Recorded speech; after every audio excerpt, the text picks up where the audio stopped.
Right, here is a video to try and explain how to answer question number 3. Now this, I think, will make a really big difference to your grade, so you need to go through this. It's going to take you about an hour, I think, overall, but it'll be a really useful hour. Right, before you even start the video, check whether you know anything about the accelerator effect and the multiplier effect. If you feel like you don't know those effects, I don't really want you to start this question. Go back to the video, which is accelerator and multiplier effect, to try and learn it from there. Okay, if you do know it, carry on. Right, today this question is going to be, explain why a sustained recovery in an economy is likely to be accompanied by an increase in investment. Right, this is a 12-mark question. What I'm going to do today, first of all, I'm going to start off with what structure you need to follow. So if you follow this structure, I would pretty much guarantee you'll get 12 out of 12. I'm also going to tell you the common mistakes that people normally make when they're answering this question. You're then going to write your answer, which should take you 12 minutes. You're going to check your answer using the example. That won't take very long at all. And finally, for the last 12 minutes, you're going to write your second answer. This answer I then want you to send in to me through Edmodo, and when I've got it, I will mark it and send it straight back to you. Okay, for me, this is the question where you should be guaranteed to get 12 marks. With this answer I'm going to give you, it would get you 30 marks out of 12, which obviously means the examiner's got to give you 12.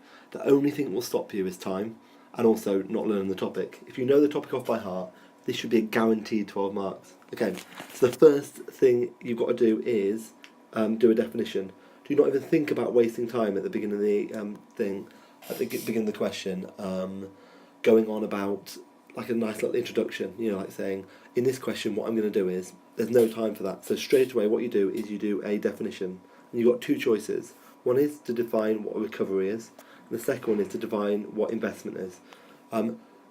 If I were you, I would potentially define both, because say they don't like one of them, you might not get the mark, so do two quick definitions at the beginning. Right. Secondly, you've got to make your first point. So I would leave a line and make my first point. And this is saying, why would a sustained recovery in the economy like to be accompanied by an increase in investment?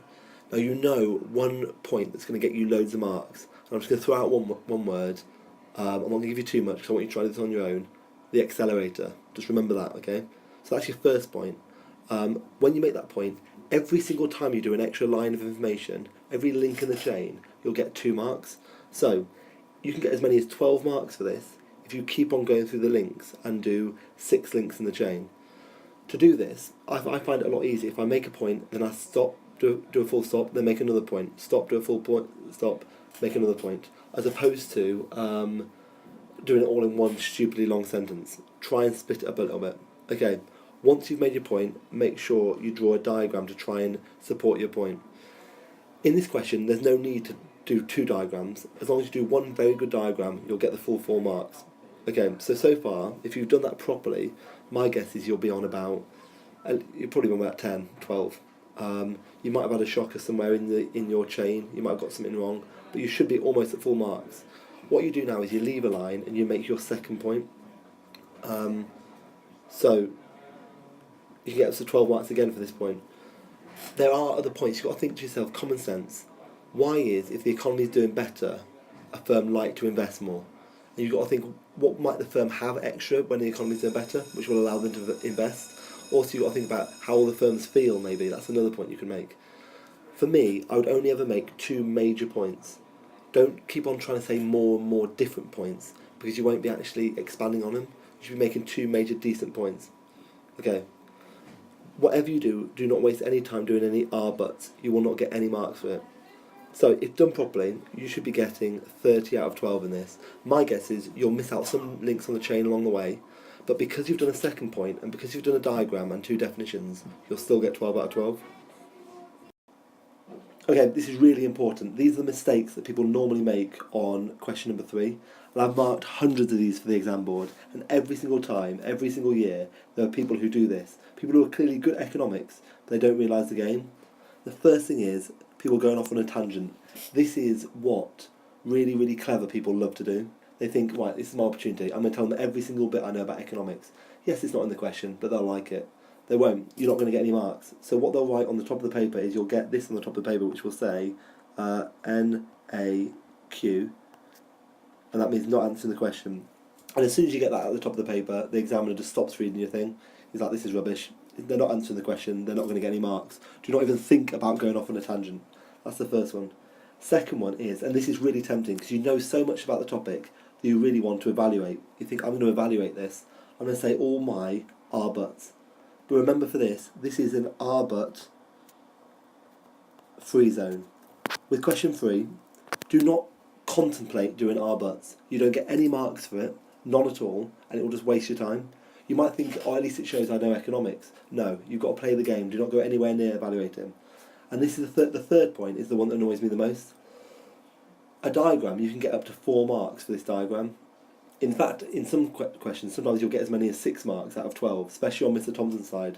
On my side, normally you'll get 4 marks. And you think, if 4 marks, that's going to take a lot of writing. So I should really do a good diagram. But every single year, you see some guy who comes along with a tiny little diagram like this. No one has a clue what he's talking about. He's put one label on. It's the wrong label. There we are, AS. He hasn't bothered doing the dotted lines. And you lose marks. Even someone who does quite a big diagram and just forgets to label certain points. So this person has done quite a good diagram. They've got AD shifting to the left. Everything looks quite good, but they haven't bothered labelling. What's that? Change colour. They haven't bothered labelling this bit. They haven't done any dotted lines, and they'll lose loads of marks. So every time, check, have you drawn good diagrams? Now this is quite an important one to look at actually. Never ever define the word they want you to define for part A. So for question 1 in this one, it says define the term economic cycle. So actually it's not going to affect you in this one. But normally, for example, if the definition for the first one was define investment, do not define investment for the third question. You won't get any marks, if that makes any sense. Okay. What else? Now this is really important. So many people spend 20 minutes doing this paper. I think I've got 20 minutes. That's fine. And they'll get to that final question which is worth 25 marks and they'll run out of time and they'll regret it. Today, when you're doing your paper, give yourself 12 minutes and see how far you can get. Okay, these are the key common mistakes. After you've done your paper, can you look back and check, did I make those mistakes? Right, now that you know what you need to do, you've got 12 minutes to try and answer this question. Put it on a clock somewhere. At the end of the 12 minutes, just stop. So at least you know that's as long as you'll have in the exam. There's really no point writing for 25 minutes now, because in the end you've got no chance of doing that in the exam. You're going to have to get faster. So, pause it there, do it for 12 minutes, and then press play again. Okay, these are the 3 points that I would have possibly made. Do not feel bad if you haven't made these points, but these are the major ones to say. The 3 points you could talk about is the accelerator effect, and this is probably the big one. Oh yes. So that's what I'd go for. I'd go for the accelerator effect first. Hopefully you've gone for that one. Secondly is if a firm had more profits, they would therefore, because there's been a recovery, they're more likely to invest. The third one is if firms and people feel more confident about the future because of this recovery, they're more likely to want to invest. Now, in my opinion, of these 3, the accelerator effect is the big one. The other 2, I'd pick one of them and try and do as many marks as I can. Like the next page is going to try and tell you the stages you go through to try and explain the accelerator effect. Look at your answer and see, have you done it in as much detail as this? Okay, here's my answer for the accelerator effect. I want you to read this answer first of all. So pause the video, read the answer and see how many marks would you give me for the points I've made.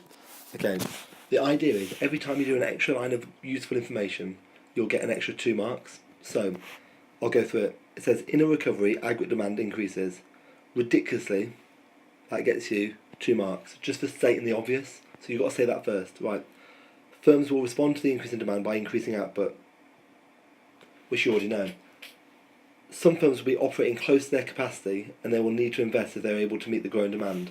Now you know that firms do not bother investing unless they are really near their capacity. Like for example, you could have said, would a firm ever bother investing when they're at that point on their PBF? No, because they've still got all this spare capacity. But when will they invest? Is when they get to this point. And that's because there's been an increase in aggregate demand. Right? Just by then saying, after saying that, this is called the accelerator effect, you get another 2 points. So that's 2, 4, 6, 8 marks there. 8 marks. I mean, potentially, I could have added a couple more marks, a couple more lines, got some more marks. But what I was worried about was the time. I didn't want to say ridiculous amounts of stuff. I want to get the key points down. So that's 8 marks. For an extra 4 marks, you could have gone for a diagram. Now, I reckon there's a couple of choices in diagrams, but the one I wanted to do was this one. I decided to do the PPF one.